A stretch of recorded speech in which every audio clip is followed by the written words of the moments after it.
Some interesting bills are making their way through Oregon's legislature right now. One would allow motorcycle riders to ride in between cars on the freeway when traffic is slowed down to a crawl. It's called lane splitting, or it's sometimes known as lane filtering.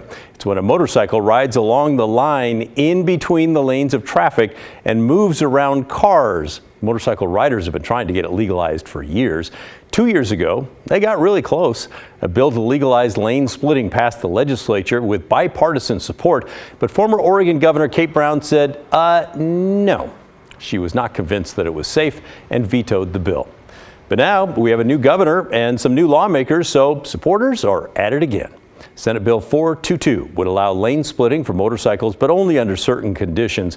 It's only on the freeway and only when traffic is slowed down, going less than 10 miles an hour. And in order to drive around the cars, the motorcycles themselves would not be allowed to go more than 10 miles an hour. Motorcycle riders say it is safer for them than trying to get a bike through stop-and-go traffic, and that being able to get out of the way quickly can keep them from ending up in the middle of a crash. Hundreds of people have submitted testimony to lawmakers overwhelmingly in support of the measure. I ride my motorcycle to work, which is about a 30 to 60 commute each way.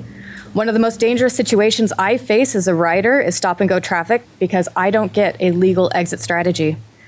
When I ride, I have to be constantly vigilant, aware of my environment, identify threats, and formulate exit strategies. I ride as though I am invisible to drivers around me because they are the threat I cannot control. But among the opposition, there's some pretty big names basically warning that you could get killed doing this. The Portland Bureau of Transportation says they oppose lane splitting because they think it's dangerous. They wrote, "We continue to see motorcyclists disproportionately killed in traffic crashes. Over the past 5 years, 46 motorcyclists have died in Portland, accounting for 17% of all traffic fatalities in that time. While the lane splitting parameters in SB 422 are narrow, we are concerned that the practice of lane splitting would spill onto city streets." AAA also filed testimony against the bill, writing that they're concerned about inexperienced riders trying to lane split, not enough space between vehicles, unpredictable traffic, and lane splitting while under the influence.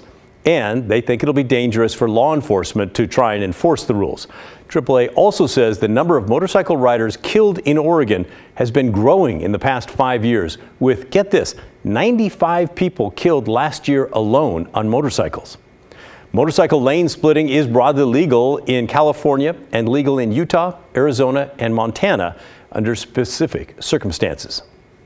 So what do you think about this? Should motorcycles be allowed to drive around cars when traffic is stalled? Send us an email and share your thoughts. The address is thestory@kgw.com, or call and leave us a voicemail. The number is 503-226-5090.